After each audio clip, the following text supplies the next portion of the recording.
देखिए ये भालका तीर्थ है। यहाँ कुछ मूर्तियाँ हैं जो हमारे देश के प्रधानमंत्री श्री नरेंद्र मोदी जी ने उपहार करी है, उन सभी की प्रदर्शनी लगी। ये हमने अपने लिए थाली लगा ली है, इसमें बहुत ही खूबसूरत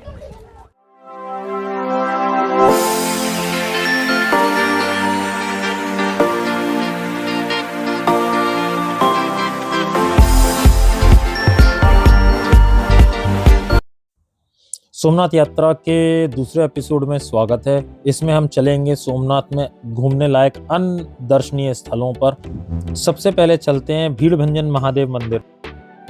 यहाँ कैमरा अंदर ले जाना मना है, इसलिए हम लोग अंदर से भोलेनाथ के दर्शन आपको नहीं करा पाएंगे। भीड़भंजन महादेव मंदिर ये 1200 साल पुराना मंदिर है। आइए अंदर चलते हैं और देखते हैं कि 1200 साल पुराने मंदिर में क्या खास बात है। यात्रा के अगले पड़ाव में हम सोमनाथ में आ गए हैं, बाणगंगा में।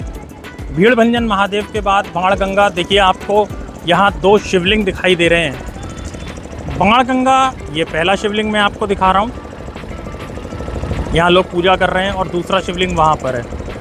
इसके अलावा तीसरा शिवलिंग भी है, आपको अगर दूर स्क्रीन पर दिखाई दे रहा हो, एक झंडा लगा हुआ है, ये तीसरा शिवलिंग है। वहाँ जाना इस समय अलाउ नहीं है, तो ये 3 शिवलिंग हैं। तो हम यहाँ जाते हैं और देखते हैं, पूजा करते हैं भगवान की, भोलेनाथ से प्रार्थना करते हैं। बने रहिए। ये वो प्रथम शिवलिंग है जिस पर लोग आते हैं, पूजा करते हैं। ये जब हाई टाइड होता है तो अपने आप ये शिवलिंग तक पानी आ जाता है। और वो दूसरा शिवलिंग है, ये जो है ये दूसरा शिवलिंग है जिस पर पूजा कर रहे हैं लोग इस समय। हाई टाइड के समय यहाँ पर पानी आता रहता है। ये भोलेनाथ के पैर छूते हैं हम लोग भी। ये देखिए ये दूसरा शिवलिंग है, इस पर भी हम पूजा अर्चना करते हैं। ये वो दूसरा शिवलिंग, बाणगंगा बोला जाता है इसे। शिवलिंग पर खुद अरेबियन सी अपने आप जल अभिषेक करते हैं। हमने भी बाणगंगा में भगवान भोलेनाथ को जल अभिषेक किया और अपने श्रद्धा सुमन भगवान भोलेनाथ को दिए और चढ़ाए उनके ऊपर, और उनसे प्रार्थना करी इसी तरीके से आप लोग अपना आशीर्वाद हमारे ऊपर बनाए रखें। तो सामने आपको दिखाई दे रहा है ये सोमनाथ मंदिर है। अगर मैं आपको जूम करके दिखाऊं, ये सोमनाथ मंदिर है। और सोमनाथ मंदिर में पीछे जब आप दर्शन करके पहुंचते हैं तो एक दूरबीन लगा रखी है, उससे ये बाणगंगा के महादेव की शिवलिंग दिखाई जाती है। 5 रुपये वो लेते हैं दिखाने के लिए, तो आप वहाँ से भी देख सकते हैं। तो ये बाणगंगा ये वही स्थान है जहाँ से ज़रा नामक शिकारी ने तीर मारा था और भालका तीर्थ में जाकर के भगवान को लगा था। तो ज़रूर आइए यहाँ पर। बाणगंगा बहुत ही खूबसूरत नज़ारे हैं बाणगंगा के। अरेबियन सी, भगवान भोलेनाथ जिनका अभिषेक स्वयं समुद्र करता है यहाँ पर। और वो तीसरी शिवलिंग भी है जो दूर ध्वजा नज़र आ रही है ना आपको, ये तीसरी शिवलिंग है। वहाँ जाना अब अलाउ नहीं क्योंकि पत्थर धंस जाता है वहाँ पर। सोमनाथ यात्रा के अगले पड़ाव में हम लोग आ चुके हैं भालका तीर्थ।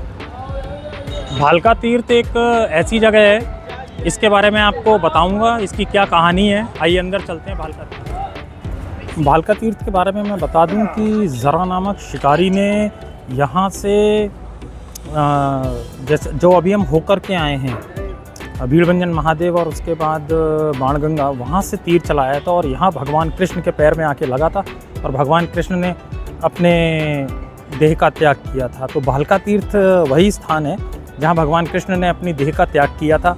बहुत सारे और स्थान आने वाले हैं, आप बने रहिए हमारे साथ। भगवान की अजब लीला है।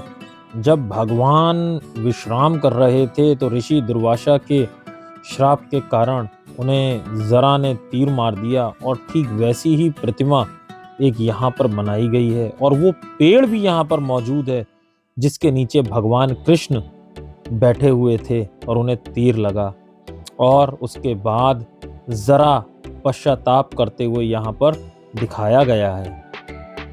ये देखिए यहाँ पीछे एक सरोवर भी बना हुआ है, और मैं आपको दिखाता हूँ, ये वो पेड़ है जिसके नीचे भगवान श्री कृष्ण बैठे हुए थे। आज इस पेड़ की आरती भी उतारी जाती है।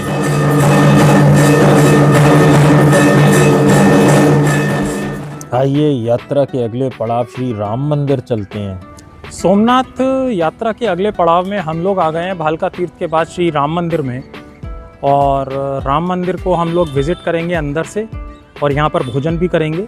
टोकन मिलता है और देखते हैं भोजन में क्या मिलता है। भगवान का प्रसाद है, ज़रूर लेंगे, बने रहिएगा। राम मंदिर में अंदर एक बहुत ही अलग अनुभव की अनुभूति होती है, और जैसे ही आप अंदर जाते हैं तो इसके अंदर बहुत ठंडी हवा चल रही होती है, जबकि एसी वगैरह का कोई भी इंतज़ाम नहीं है। भगवान राम की खूबसूरत छवि, साथ में भगवान गणेश जी, बजरंगबली, सभी आपको यहाँ पर देखने को मिलते हैं।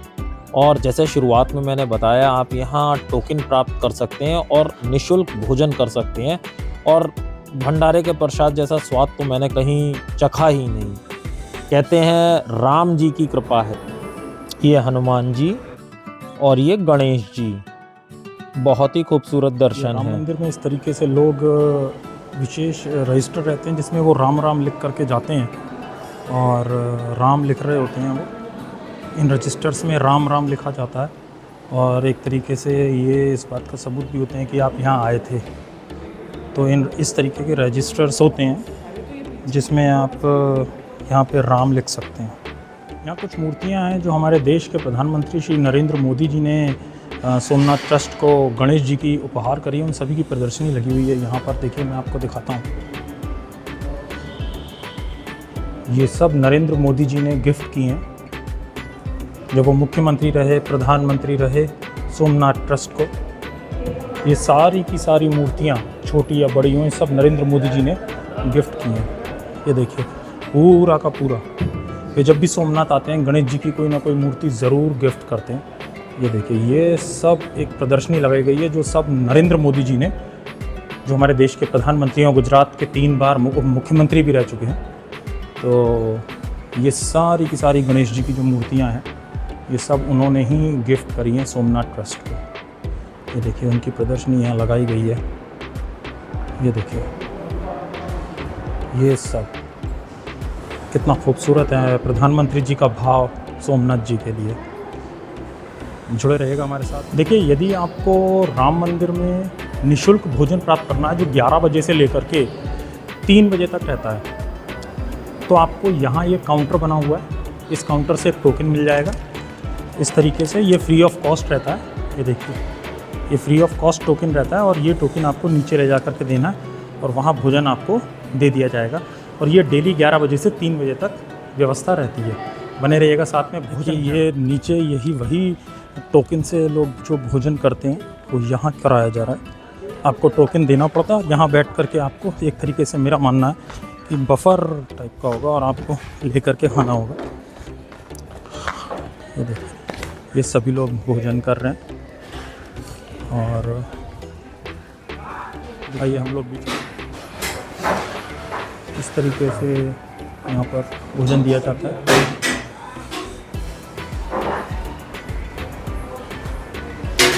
देखिए, हलवा है, चावल है, रोटी है, सब्जियां हैं, और शायद कढ़ी है। अभी लेते हैं, खाते हैं, आपको बताते हैं। ये थाली लगा ली है, इसमें चावल हैं, 2 रोटी हैं, सब्जी है आलू की, गुजराती कढ़ी है, और ये गुजराती आलू है, और साथ में ये हलवा है मीठे में। खाते हैं, टेस्ट करते हैं, बताते हैं आपको। एक बात कहूँ आपसे, आप कितना भी होटलों में खाना खा लीजिए, लेकिन भंडारे की पूड़ी सब्जी का स्वाद अलग ही है। तो एक बार राम मंदिर में ज़रूर आइएगा और प्रसाद ग्रहण कीजिएगा। बहुत अच्छा स्वाद है, मानिए मेरी बात को। चलते हैं अपने अगले स्थान पर, सोमनाथ यात्रा का अगला तीर्थ स्थान। हम आ गए हैं देवसर तीर्थ पर, जिसे गोलोक धाम भी कहते हैं, जो हिरण नदी के किनारे है। ये सारे मंदिर आपको एक साथ देखने को मिल जाते हैं। ये सारे मंदिर आप देवसर तीर्थ में, या फिर जिसको हम लोग गोलोक धाम तीर्थ भी बोलते हैं, सोमनाथ ट्रस्ट तीर्थ की तरफ से मिल जाते हैं। गीता मंदिर हमने द्वारका में भी देखा था। ये भी उसी गीता मंदिर की तर्ज पर सारे गीता के श्लोक दीवारों पर लिखे हुए हैं, और ये पंचम अध्याय, सारे गीता के अध्याय जो हैं वो यहाँ लिखे हुए हैं भगवान कृष्ण को। जैसे हमने द्वारिका में गीता मंदिर देखा था, वैसे ही भगवान कृष्ण के जो सभी गीता के उपदेश हैं वो यहाँ दीवारों पर लिखे हुए हैं। बस यही है गीता मंदिर। ये बलदेव जी की गुफा है, और बलदेव जी मंदिर भी है। ये जैसे ही गीता मंदिर आप निकलेंगे तब आपको बताइए। जैसे ही बलदेव गुफा में हम नीचे उतरते हैं वैसे ही हमें एक छोटा सा छेद दिखाई देता है। भगवान बलदेव के सर्पिल आकृति में हमें दर्शन होते हैं और ऐसा कहा जाता है इसी छेद से भगवान बलदेव, जो कि शेषनाग का अवतार थे, वो पाताल लोक में चले गए थे। साथ में भोलेनाथ का भी यहाँ पर एक स्वरूप दिखाई देता है, जो को उनकी भी भोलेनाथ के रूप में पूजा होती है। हम लोग आ चुके हैं लक्ष्मी नारायण मंदिर में। ये भी गोलोक धाम तीर्थ में एक मंदिर है। लक्ष्मी नारायण मंदिर में एक अलग ही आभास होता है। बहुत बड़ा हॉल है और माता लक्ष्मी और नारायण भगवान के अद्भुत दर्शन प्राप्त होते हैं। बहुत ही अच्छा लगता है आपको यहाँ। कितने खूबसूरत हैं भगवान नारायण और माता लक्ष्मी, कितना सुंदर स्वरूप है इनका। इसके बाद हम गोलोक धाम तीर्थ में पहुंच जाते हैं, श्री ओमकारेश्वर मंदिर में, जो भी बहुत अच्छा मंदिर है और यहाँ आपको भोलेनाथ के दर्शन होते हैं।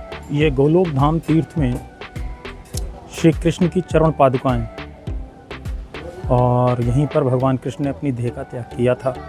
अभी जहाँ से हम होकर के आ रहे हैं भालका तीर्थ, वहाँ उन्हें बाण लगा था और यहाँ पर शरीर का त्याग किया था, इसीलिए इसे देहोत्सर्ग तीर्थ भी बोला जाता है। देखिए ये जो नदी फ्लो कर रही है ना, ये हिरण नदी है। हिरण, कपिला, सरस्वती, इन तीनों का संगम होता है और हिरण नदी ही है जो गिर नेशनल पार्क से होकर के निकलती है। आइए अब तीनों नदी के संगम। सोमनाथ यात्रा में हमारा अगला पड़ाव है श्री कामनाथ महादेव मंदिर, और यहाँ पर रामकृष्ण यज्ञशाला भी है, अगर आपको नज़र आ रही हो रामकृष्ण यज्ञशाला, और साथ में यहाँ पर आदि शंकराचार्य मठ भी है। तो आइए चलिए दर्शन करते हैं। जैसे ही हम आदि शंकराचार्य मठ में अंदर पहुंचते हैं तो हमको सबसे पहले नरसिंह भगवान के दर्शन होते हैं।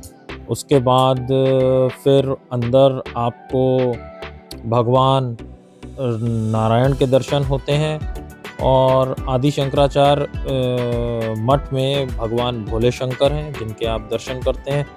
इसके अलावा यहाँ पर एक छोटी सी मार्केट भी है जहाँ पर आप सामान परचेज कर सकते हैं, और शंकराचार्य जी की मूर्ति है। साथ में 12 ज्योतिर्लिंग हैं जहाँ पर आप इनको एक साथ दर्शन कर सकते हैं, क्योंकि शंकराचार्य भगवान भोलेनाथ जी को बहुत मानते थे और उन्हीं के लिए यहाँ पर ये आदि शंकराचार्य मठ बनाया गया है।